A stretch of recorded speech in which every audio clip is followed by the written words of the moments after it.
Welcome to the another video of RXJS tutorial series. In this video, we are going to set up the local environment with our RxJS and the TypeScript. So in the second video of this series, we have set up the environment with Stack Bliss, and this is the online platform. But generally says that the development is done at offline, and sometimes internet is not available, and different kind of issues will face in the online platform.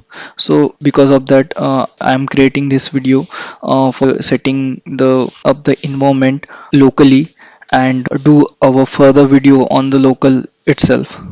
Okay, so there are 7 or 8 steps to set up the local environment. So I have noted down here. So the first step is install the TypeScript globally. We can install the TypeScript globally by using this command. Okay, so let's do a first step. Control copy, open the command prompt, cmd, and open it. So let's do the first step. Enter. Okay, now let's move to the next step. The second step is to create a application folder and create the package.json. Okay, so I have created already a folder called RxJS local setup. So I'm copying this path and going on the command prompt and going to that directory. Control cd, paste, enter. Now create the package.json using npm init command. So npm init, and I'm passing all default option by using -y. Okay, it is created the package.json file. So the we can open our Visual Studio Code by using code space dot. So it will open our newly created folder. Okay, now we have created the package.json file. Now we will install the webpack dependencies. So there are few dependencies for the webpack. So webpack is used to build our code into the single file and serve to the browser. Okay, so there are webpack and webpack-cli and webpack-server. These three package we need to install. So let's copy this command and go to our terminal and paste it.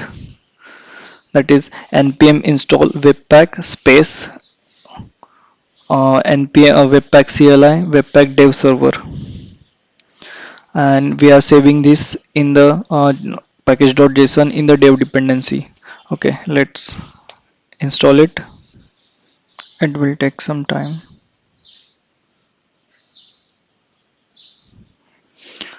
Okay, now it's installed. Next, move to the next step. Install the TypeScript locally. We can install by using npm install TypeScript, but npm is not allowed to install TypeScript in local, so we need to install by force dash dash force attribute and paste this npm install TypeScript dash dash force dash dash save and, in dev dependency. Okay, let's do this.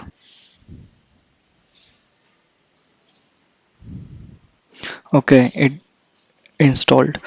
So let's move the next step, that install the ts loader by using this command. Let's copy it and paste it. npm install ts loader dash dash save. So all dependencies are we are installing as a dev dependency here. Now let's move to the next step. Let's go to VS Code here. So we can see that the all packages has been installed in the saved in the dev dependency here. Okay, so let's create one folder here, src. All our project or ts file will be included in this folder. On the top of that, create index.html.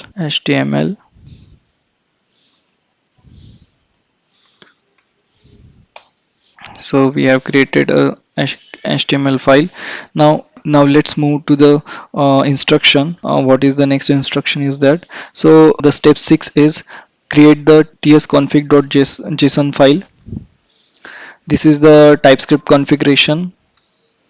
So let's create uh, in the root directory, and this JSON file having attributes, or we can say the properties. So we already have the object, so let's copy it here. Compiler options is there.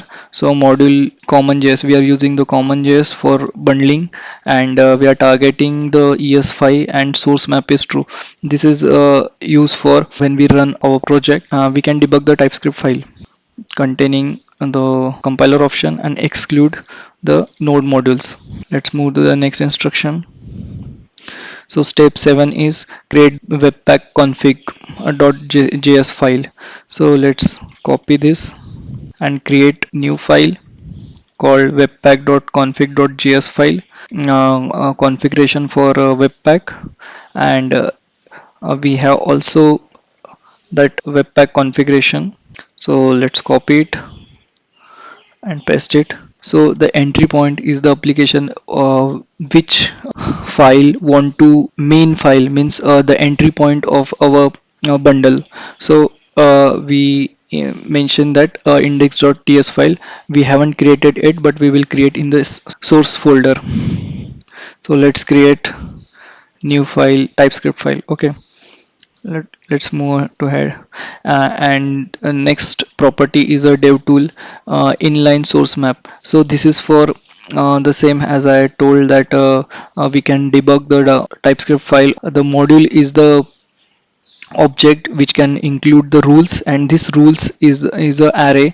We can define what type of files it should include for the compilation. So this rules object having three properties called test. First is test, use, and exclude. Test is a regular expression which can identify the type of file.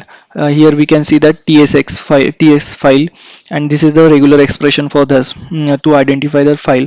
And to compile this file, we use the ts loader as we already installed. And the exclude property denote that which folder we need to exclude for in the compilation process. Okay, so this is the module property. And next is resolution. This resolution uh, identify the extension which files we are going to target in the resolution. So we have given the tsx, ts, and js file. This output file denotes the output of our TypeScript files. The webpack compiled all the TypeScript file and bundled into the single JavaScript bundle.js file, and this file will be resolved by using this path. When we build it, so it will produce the dist folder, and the bundle.js will be created from compilation of all TypeScript file and stored in that bundle.js file. Okay, this is the configuration for webpack. Okay, let's move to the next instruction. So we have almost set up the TypeScript with the webpack, and we have to include the script in the package.json. So let's copy it, go to the package.json, and here already the script tag is there. So I can copy it and I can replace it from here, and let's see what it is. So the start command, when we type npm start, so the webpack-dev-server will be run our project, and in the development mode. Okay, now we have almost completed our setup process. Now refer our bundle.js in the index.html file. Okay, so I'm going here, and script tag, go src source will be uh, bundle.js. Okay, I can copy from webpack configuration also. In the index.ts I just write one alert so we can identify it is working or not. So let's go to the terminal, type npm start. So it trigger the start command and build our project and serve on port 8080. Okay, const path equals to required path npm start command npm start. So it will run our project in the development mode, and whenever we do the changes it will reflect on that. So webpack is running our application on port 8080. So I am press Ctrl and click this link, so it will open. We can see that alert is showing here. Okay, so we have successfully set up development environment locally, and in the further videos we are using this local environment itself. So stay tuned for the next video. So you can find all the steps we had followed in the description. Thanks for watching.